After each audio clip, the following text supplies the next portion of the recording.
माझा भाऊ जो माझ्या मामाकडे काम करत होता वयाच्या 14 वर्षापासून, तो आणि माझे वडील रिक्षा चालवून, माझी आई एका शेतामध्ये शेतमजूर म्हणून काम करायची. स्वतःचं राहायचं घर आजही, मी आय एस म्हणून तुमच्यासोबत बोलतोय, पण आजही आम्हाला स्वतःचं राहतं घर नाही आहे, आम्ही भाड्याच्या घरात राहतो. ह्या लोकांनीच मला शिक्षणासाठी पैसा पुरवला. माझा भाऊ तिकडं मामाकडे काम करायचा, रात्रंदिवस तो काम करायचा. सकाळी 6 वाजता ते दिवस सुरू व्हायचा, 11 वाजता संपायचा. दिवसभर त्याला काम असायचं. 2,500 रुपये सुरुवातीला मिळायचे, आत्ता 6,000 मिळायचे. जसे ते पैसे त्याला मिळाले तसे तो माझ्या अकाउंटला ट्रान्सफर करायचा. 1 रुपया तो त्याच्यातला स्वतःसाठी घ्यायचा नाही. म्हणून मी सुरुवातीला म्हटलं की माझा छोटा भाऊ जो माझ्यापेक्षा खूप मोठा आहे. त्याचं कारण ते आहे, ह्या लोकांच्या सपोर्टमुळं मी पुढे माझा अभ्यास सुरू ठेवला.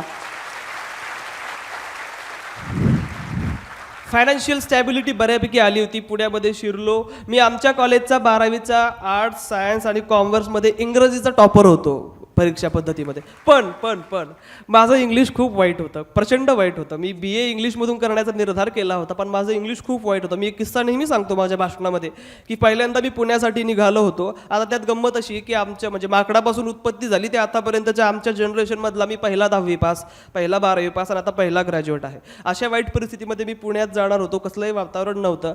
पुण्यात जायला निघालो. रात्री 11 वाजता ट्रॅव्हल्स होती. ती ट्रॅव्हल सकाळी 5 वाजता पुण्यात सोडणार होती. वाघोली आणि हडपसरचा एरिया सुरू झाला आणि मोठी मोठी बिल्डिंग्स होती. तिथं लिहिलं होतं too late too late too late, ज्याचा अर्थ होतं की हे आम्हाला देणं आहे भाड्यावर किंवा विकण्यासाठी. आता मला काही त्याचा अर्थ माहीत नव्हता. मी चष्मा काढलेला होता, मी डोळे चोळले आणि मला विंडो सीट मिळाली होती. मी असं बघत होतो टू लेट टू लेट. म्हटलं टॉयलेटमधला आय कुठं गेला प्रत्येकाचाच. मग पुन्हा चष्मा घातला तरी टू लेटच दिसतंय, म्हणजे आय कुठं तरी गायब झाला, म्हणजे आपल्याच काहीतरी इंग्लिशमध्ये फॉल्ट आहे असं वाटलं. अर्थात तो फॉल्ट होता. पुण्याच्या फर्ग्युसन कॉलेजमध्ये ॲडमिशन घेतलं. फर्ग्युसन कॉलेजमध्ये खूप चांगले मला मित्र मिळाले. भारतातलं एक नामांकित कॉलेज आहे. लोकमान्य टिळकांनी त्याची 1885ला स्थापना केलेली आहे. खूप ग्रेट कॉलेज आहे. भारताचे 2 पंतप्रधान जे होऊन गेले ते त्या कॉलेजचे आहे. त्यामुळे खूप मोठं कॉलेज होतं. देशभरातून विदेशातून विद्यार्थी तिथे यायचे. त्यात मी आपला गावंढळ मुलगा 12वीमध्ये मराठी शिकला. तिथं तुटकं फुटकं इंग्लिश बोलायचं. तिथं मी ॲडमिशन घेतली. खूप मोठे स्टँडर्ड घरची मुलं मुली यायची. त्यांच्या BMW कार्समधून उतरायची. त्यांचे चांगले चांगले विचित्र पद्धतीचे कपडे असायचे. खूप छान प्रकारचे ते इंग्लिश बोलायचे. खूप मोठे त्यांच्याकडे मोबाईल्स असायचे. खाड इंग्लिश बोलायचे. कॉन्व्हेंटची मुलं. त्यांच्यात आपला जिल्हा परिषदेचा शिकलेला 12वी आर्ट्स झालेला आणि आर्ट्समधून तिथं आपलं एक छोटंसं स्वप्न घेऊन विद्यार्थी येऊन बसला. सैराटसारखेच पुन्हा मग वर्गामध्ये क्लास सुरू झाला. तुला काय आवडतं सांग, बुलेट चालवायला आवडते किंवा काय, असं काहीतरी सुरू झालं. आणि मग आम्ही 350 जणांची बॅच होती आणि आम्ही असे सगळेजण बसलेलो होतो. मोठा हॉल होता तिथला. आणि मग झडती सुरू झाली की तुम्हाला काय व्हायचं ते सांगा. आणि माझा शेवटचा नंबर होता. त्यामुळे मी म्हटलं चला आता बघूयात कोणाला काय व्हायचं आहे. 95% जणांचं उत्तर तेच होतं की मला IAS व्हायचं आहे. बोंबलायला म्हणलं एवढं खडखड भाषेत बोलतायत, एवढ्या चांगल्या गोष्टी यांच्याकडे आहेत, आपल्याकडं तर काहीच नाही. मग आपलं कसं होणार? जर सगळेच हे होणार असतील तर आपण कधी होणार? त्यामुळे माझ्यापर्यंत नंबर येईपर्यंत मी अगदी PSIST पर्यंत आलो होतो UPSC वरून. पण तरी कसं बसं डोक्यात आलं, म्हटलं सर मला पण IASच व्हायचं आहे. आणि गोष्ट अशी आहे की त्या बॅचपैकी मी आज एकटा IAS झालेलो आहे.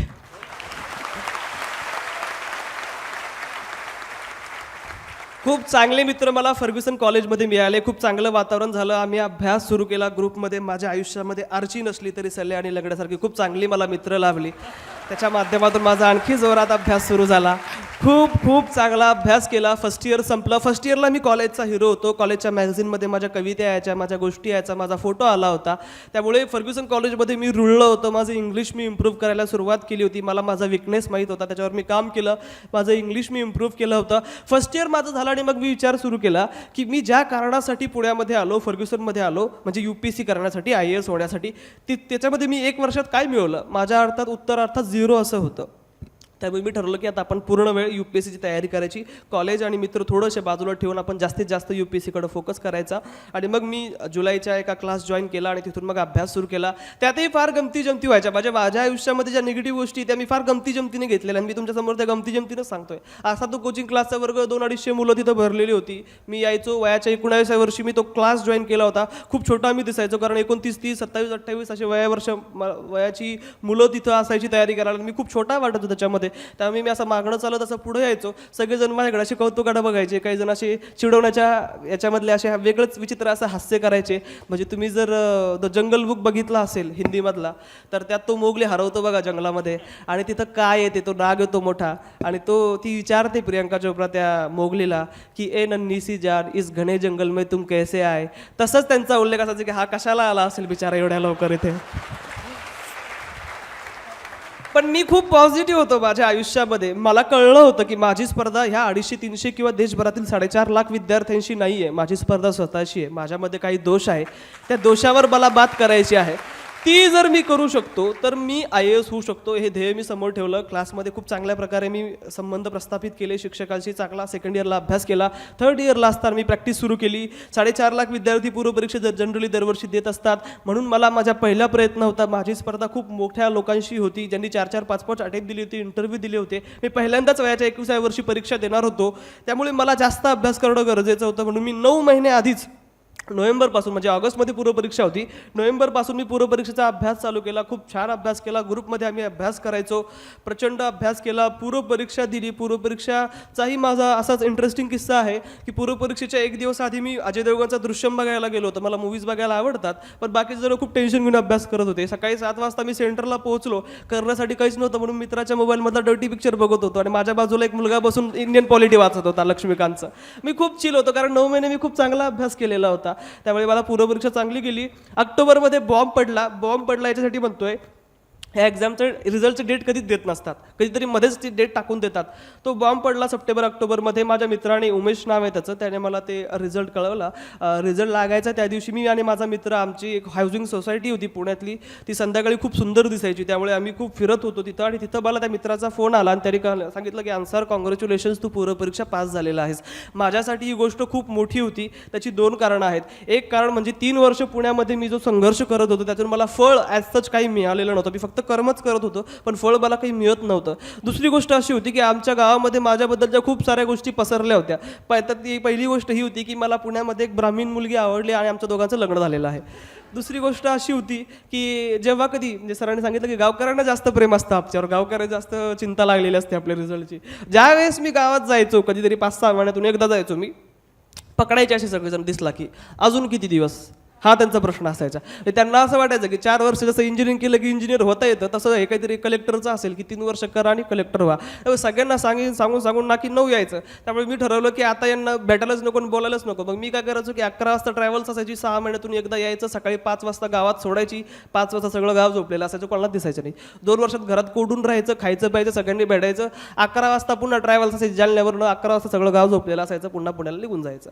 त्यामुळे मला सांगण्यासाठी यश काहीतरी होतं की अरे बघा, मी हे करून दाखवलं. म्हणजे 3 वर्ष जो मी अभ्यास केला, जे माझ्याबद्दलचे माझ्या वडिलांना सांगण्यात येत होतं की मुलं बिघडतात पुण्याला गेल्यानंतर, तसं काहीसं नव्हतं. खूप चांगल्या प्रकारे मी ते प्रिलिम पास झालो होतो. आता मुख्य परीक्षा पास करणं गरजेचं होतं. 100 दिवस माझ्याकडे होते. त्या 100 दिवस मी अहोरात्र प्रयत्न केले, लिखाणाचा सराव केला, भरपूर अभ्यास केला. म्हणजे मी 12 वाजता झोपायचो, सकाळी 6ला उठायचो, पण 11:30 नंतर मला माझा मेंदू एवढा थकलेला असायचा की बसल्या बसल्याच झोप लागायची. आणि ज्यावेळेस माझे डोळे उघडायचे त्यावेळेस सकाळचे 6 वाजून गेलेले असे, म्हणजे बसल्या बसल्याच मी झोप काढायचो. असा खूप अभ्यास मी केला.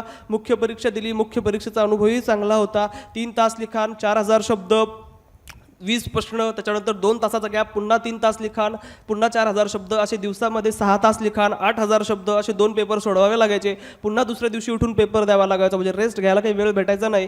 अशा प्रकारे ती एक्झाम गेली. मुख्य परीक्षेचा निकाल 19 फेब्रुवारीला लागला होता. पण तत्पूर्वी झालं असं की माझी मोठी बहीण, जी 26 वर्षाची आहे, 15-16 वर्षीचं लग्न झालं होतं, तिचे हस्बंड जे होते ते थोडेसे दारू वगैरे प्यायचे आणि त्यांना खूप आजार वाढल्यामुळं किडनी आणि लिव्हर खराब होऊन 9 फेब्रुवारीला त्यांचं निधन झालं. खूप मोठं संकट आमच्यावर कोसळलं, कारण माझ्या मोठ्या बहिणीला एक 8 वर्षाचा आणि एक 2.5 वर्षाचा मुलगा आहे. आणि आता होणार कसं, हा खूप मोठा प्रश्न होता. कारण माझे वडील रिक्षा चालवायचे, भाऊ जे काही कमवायचं ते पैसे मला यायचे, त्यामुळे आमच्याकडे उदरनिर्वाहाचं साधन नव्हतं. मग आता होणार कसं, ही खूप मला भीती वाटत होती. मग 3 दिवस घरी होतो. दीदीने सांगितलं की तू ही परीक्षा पास करणार आहेस, पुढच्या तयारीसाठी तू पुण्याला निघून जा. तिचं मी ऐकलं आणि तेच विश्वास घेऊन मी निघालो. 19 फेब्रुवारी शिवजयंतीचं मला खूप मोठं गिफ्ट मिळालं. त्याच मित्राने कॉल करून कळवलं की अन्सर, तू पास झालेला आहेस. 4.5 लाख जणांमधून 15,000 जण मुख्य परीक्षेला होते. 15,000पैकी 2,800 जणांचं इंटरव्ह्यूला सिलेक्शन झालं होतं, त्यामध्ये माझा नंबर होता. ही खूप माझ्यासाठी आनंदाची गोष्ट होती. आमच्यावर जे संकट कोसळलं होतं त्याच्यावर मलमपट्टी एक प्रकारची झाली होती. मराठीतून मी ही परीक्षा दिलेली आहे, त्यामुळे मराठीतून पहिल्या प्रयत्नामध्ये इंटरव्ह्यूला पोहोचणं ही खूप मोठी गोष्ट माझ्यासाठी होती. मी जाणीवपूर्वक इंटरव्ह्यूचं मीडियम हिंदी निवडलं होतं, कारण हिंदी माझी मातृभाषा होती आणि मी कम्फर्टेबल होतो बोलण्यामध्ये. मला पॅनलशी संवाद साधायचा होता. 30 दिवस मी दिल्लीला माझं हिंदी इम्प्रूव्ह करण्यासाठी गेलो होतो. 30 दिवस तिथे राहिलो.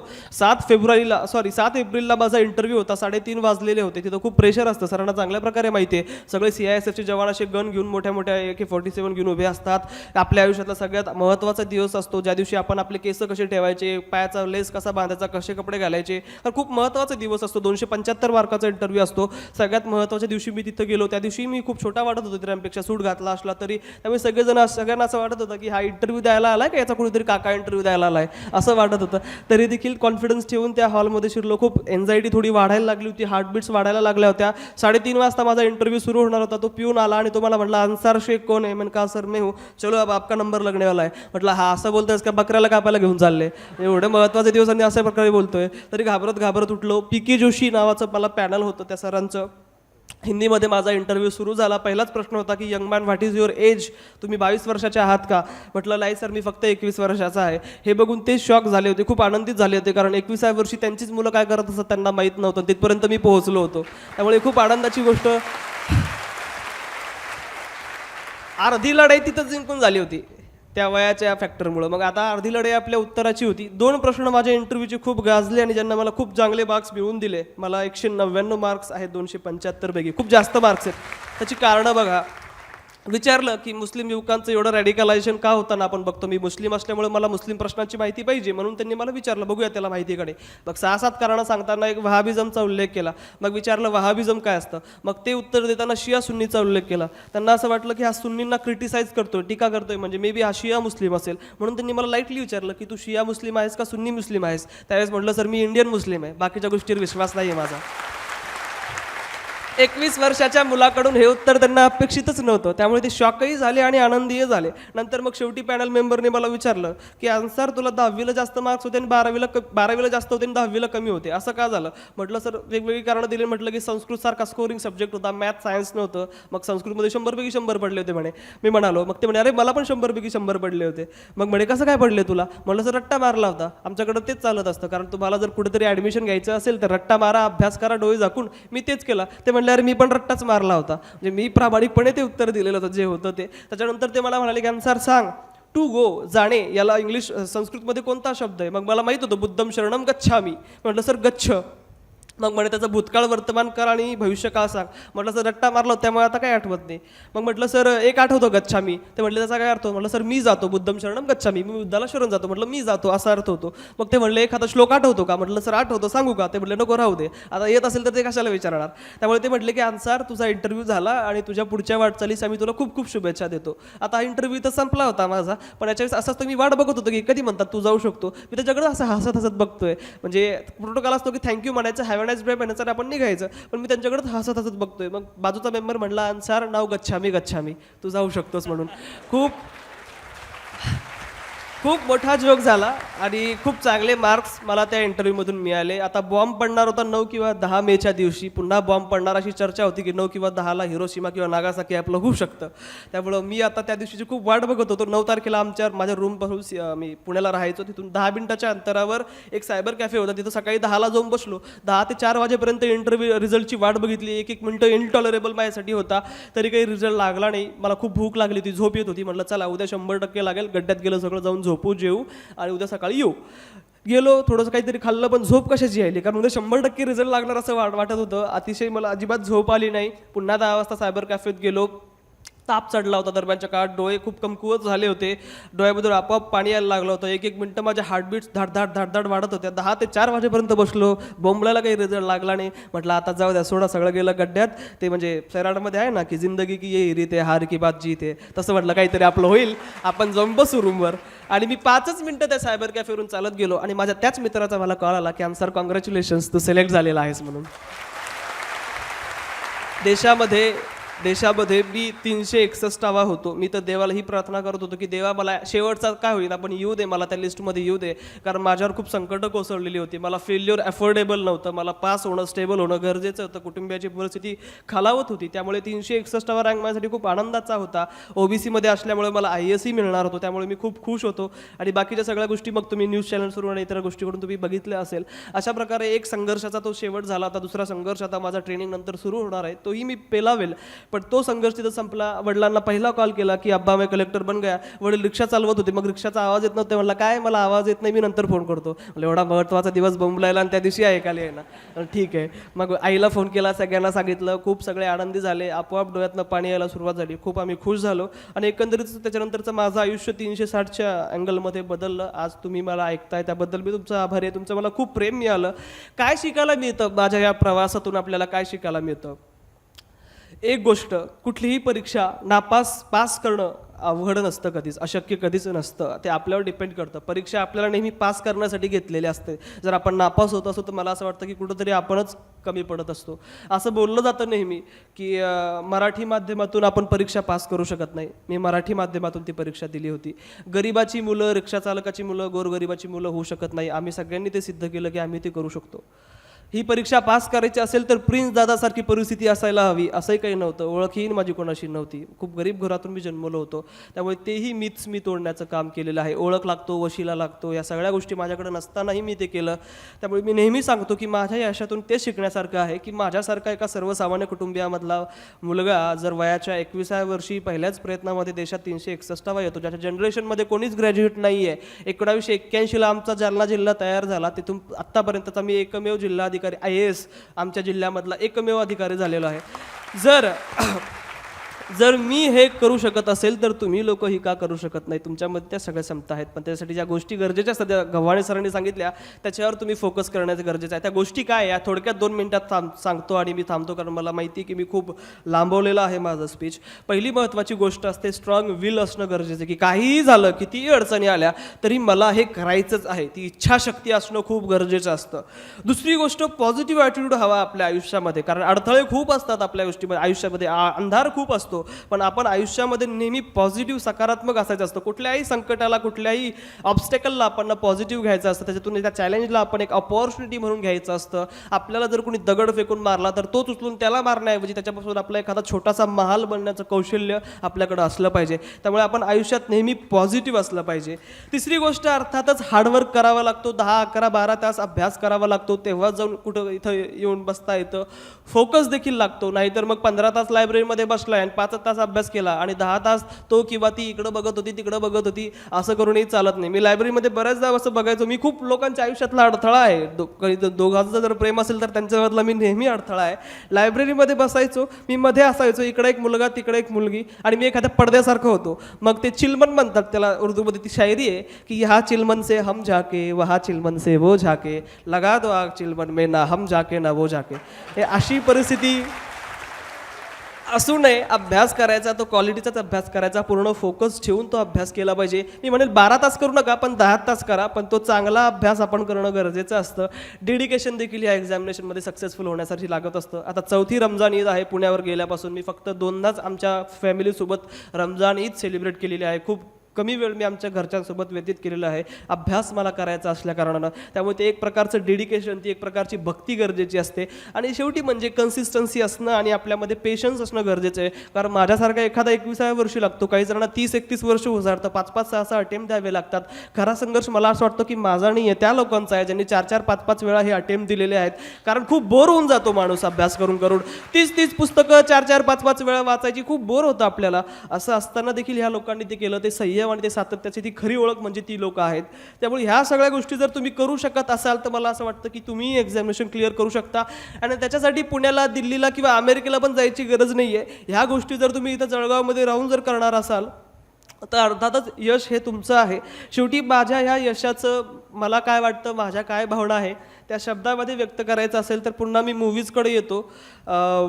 शाहरुख खानचा ओम शांती ओम तुम्ही बघितलं असेल, त्यातलं त्याचं एक खूप छान डायलॉग आहे आणि तेच माझ्या यशाचं मला वाटतं की काहीतरी मी शब्दरूपात व्यक्त करू शकतो कि इतनी शिद्दत से मैंने तुम्हें पाने की कोशिश की है कि हर जर्रे ने मुझे तुमसे मिलाने की साजिश की है.